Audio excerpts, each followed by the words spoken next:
Shop में है।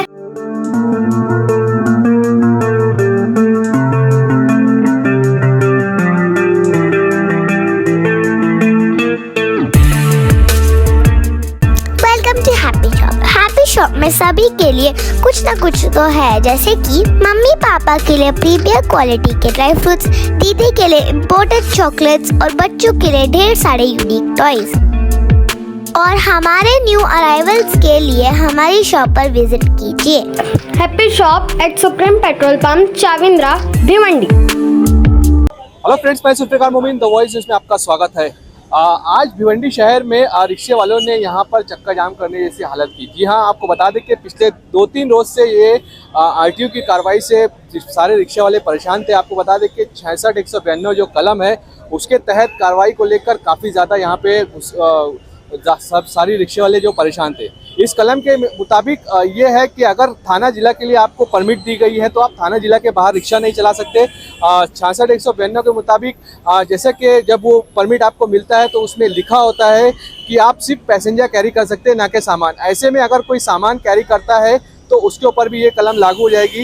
इसके अलावा 66-192 के तहत कई रिक्शे वालों के ऊपर भारी कलम लगाई गई, जिसको लेकर सारे रिक्शे वाले जो थे भिवंडी के काफ़ी आक्रोश में नजर आए। और उनके जो लीडर थे, उनके जो बड़े लोग थे, उनसे भी बात की और सारे लोग यहाँ पर आरटीओ डिपार्टमेंट में आकर आज यहाँ शाम में घेराव किया और ऊपर जाकर मीटिंग भी हुई। क्या है सारी बातें, हमने उनसे बात करने की कोशिश की, आइए जानते हैं उन्हीं से। सर, आज यहाँ पर आपके साथ में सैकड़ों रिक्शा वाले यहाँ पर मौजूद थे, क्या मसला था, क्या आपने क्या बात हुई यहाँ के एसीपी साहब से? 2 दिन से रिक्शा वालों के ऊपर गलत तरीके से कलम लगा के दंड वसूला जा रहा था। उसके कई रिक्शा वाले जो है उसमें शामिल हुए और उनको दंड भरना पड़ा। तो वो जो दंड है वो गलत तरीके से लगा रहे थे, ऐसा हमारा कहना था। और हमने जब स्थानिक ऑफिसर के साथ बात की तो उनका कहना था कि ऊपर वाले ऑफिसर ने ही ये आदेश दिया है। तो इसके लिए हम ऊपर वाले ऑफिसर को मिलने आए, लेकिन 4 बजे से लेकर 7 बजे तक ऑफिसर मिले नहीं। तो हमारा जो गुस्सा है थोड़ा सा बढ़ गया और फिर हमने ये जो मुलाकात का जो टाइम था उसको हमने आंदोलन में का रूप देते हुए हम यहाँ पे बैठने के बाद में वो आए और आज अच्छी ढंग की चर्चा हुई। ऑफिसर ने बहुत अच्छे तरह से हमारी बात सुन के ली और उसके ऊपर रास्ता निकाला। जो हमारी मांग थी कि जो कलम गलत तरीके से लगाया जा रहा है वो कलम जो है वो अभी रोक रहे हैं। ऊपर वाले ऑफिसर से बात करेंगे, उनके अंदर भी जो ऑफिसर उनको सलाह देने वाले हैं, कुछ अगर टेक्निकल कानून के अंदर कुछ टेक्निकल ये हो गए तो उनसे वो बात करेंगे, आरटीओ से बात करेंगे और उसके बाद में वो 4 बजे के बाद में अपने को निर्णय देने वाले हैं। तब तक ये जो कार्रवाई है, एक्स्ट्रा लगाई हुई कलम की जो कार्रवाई है वो रुक रही है। बाकी जो कार्रवाई हो रही है वो तो हम उसको स्वीकार ही रहे हैं, इसलिए वो जो कार्रवाई है वो चालू रहेगी। और शहर में जो भी जितने भी ज़्यादातर ऑटो रिक्शा जो है वो बिना परमिट के है, और जो छोटे बच्चे जो स्कूल खास करके मैं ये कहूँगा जो छोटे माइनर बच्चे हैं 18 साल की कम उम्र के, वो भी सुबह के टाइम जो है स्कूल के टाइम पे रिक्शा चलाते हैं, क्या उसके लिए भी कुछ बातचीत हुई है? जी बिल्कुल बातचीत हुई है। और ऐसे रिक्शाओं के ऊपर जिनको परमिट ही नहीं है, ऐसे रिक्शा के ऊपर बड़े पैमाने पे कार्रवाई होनी चाहिए, ऐसे हमने मांग की और उन्होंने भी वो मान लिया कि रिक्शा जो है जितनी परमिट है उससे ज़्यादा लग रही है। वो पुलिस का कहना तो ये है कि 40% रिक्शा जो है एक्स्ट्रा है, हो सकती है। तो ऐसे रिक्शा पे कार्रवाई करने की मांग हमने भी की और उन्होंने भी कबूल किया कि वो करेंगे। जैसा कि आपने कहा कि 40% रिक्शा होने के ऊपर से कार्रवाई की बात की, लेकिन भिवंडी शहर में तो ज़्यादातर जो ओवरलोडेड गाड़ियाँ चलती है जिसकी वजह से शहर में ट्रैफिक जाम होती है और रिक्शे वालों का नाम बदनाम होता है, उसके ऊपर कोई बातचीत हुई? बहुत सारी चीज़ों पे बातचीत हुई, लेकिन हमारा जो आज का मुद्दा था उस पर हमको निर्णय चाहिए था, वो निर्णय हमने लिया। बाकी बहुत सारे मुद्दे के ऊपर चर्चा हुई। अगर ये आंदोलन ऐसे ही आगे बढ़ा तो हो सकता है वो सारे मुद्दे रिक्शा वालों को जिंदगी के अंदर जो सारे मुद्दे हैं, जो पुलिस से रिलेटेड सारे मुद्दे, वो सारे मुद्दे के टाइम लिया आपने?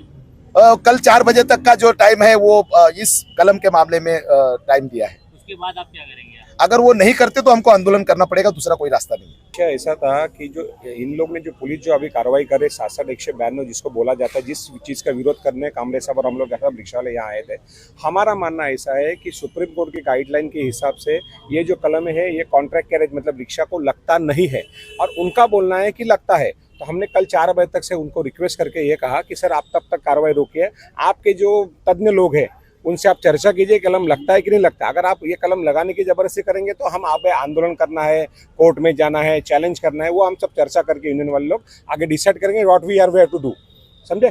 तो अभी तो तुरंत उन्होंने क्या बोले कि 4 बजे तक हम कार्रवाई बंद करते हैं, लेकिन ओवरसीट की जो कार्रवाई वो करते हैं। दूसरी बात, एसीपी साहब ने बहुत अच्छा बात किया कि जो आज तक नहीं कर रहे ये पुलिस कर रहे, हम उसका अप्रिशिएट कर रहे हैं, हम उनका स्वागत कर रहे हैं कि ये पुलिस जो कार्रवाई कर रही है ये एक कलम छोड़ के सारी सही कार्रवाई कर रहे हैं। जिन गाड़ियों का परमिट नहीं है, जो चरसुल्ले गर्दुल्ले जो कोई भी है, माइनर्स बच्चे हैं या गलत परमिट नहीं है, ये नहीं है, वो गाड़ी चले उन पर कार्रवाई कर रहे हैं। उस ट्रैफिक पुलिस के उस कार्रवाई का हम तहे दिल से सारे रिक्शा वाले स्वागत करते हैं। उसकी वजह से हमारी रोजी रोटी बढ़ने वाली है। जो डीजे बजाना, ये सब गलत चीजें बंद होनी चाहिए, इसके लिए हम उनके सपोर्ट में हैं। लेकिन एक जो कलम है जिसके लिए आप ये होता है, ये 10,000 का कलम, ये गलत तरीका का कलम। तो आपकी क्या आपको टाइम दे दिया? हमको बजे का टाइम दिया है, 4 बजे तक वो उनके जो ऑफिसर है, सीनियर ऑफिसर, उनसे टॉक करके बात करेंगे और पूरे क्या करना है, कार्रवाई कंटिन्यू करना है तो फिर हम कोर्ट या आंदोलन जो भी है उस तरीके से हम जाएंगे। अगर वो उनके डिस्कस होता है कि नहीं बाबा, जो हम लोग बोल रहे हैं, जो सुप्रीम कोर्ट की गाइडलाइन है, नांदेड़ परभनी का जो बस का जो जजमेंट हुआ था सुप्रीम कोर्ट में, उसमें कॉन्टैक्ट कैरेज के बारे में कहा था सुप्रीम कोर्ट ने कि एवरी एंड ईच कंडीशन का मतलब ब्रीच ऑफ परमिट कंडीशन नहीं होता है, समझे। तो वो उनको हमने समझाया। अब वो उनके जो भी तज्ञ लोग हैं, वकील लोग हैं, जो एडवाइजर है, उनसे बात करेंगे। अगर नहीं हुआ तो फिर आगे की रूपरेखा हम आपको कल बताएंगे। शायद इसके लिए हमें भिवंडी बंद भी करना पड़ सकता है, कारण हमारा मानना का है जो कायदे में है वो करो, जो कायदे में प्लीज मत करो। जैसे अभी 207 की नोटिस दिए ले, उन्होंने गाड़ी छोड़ सकते हो, उन्होंने छोड़े नहीं। बोले चलो ये बात को भी एक्सेप्ट, आप कल पूरा फाइनल करके देखो कि लगाना है नहीं लगाना है, फिर उसके आगे हमारी रूपरेखा हम बताएंगे।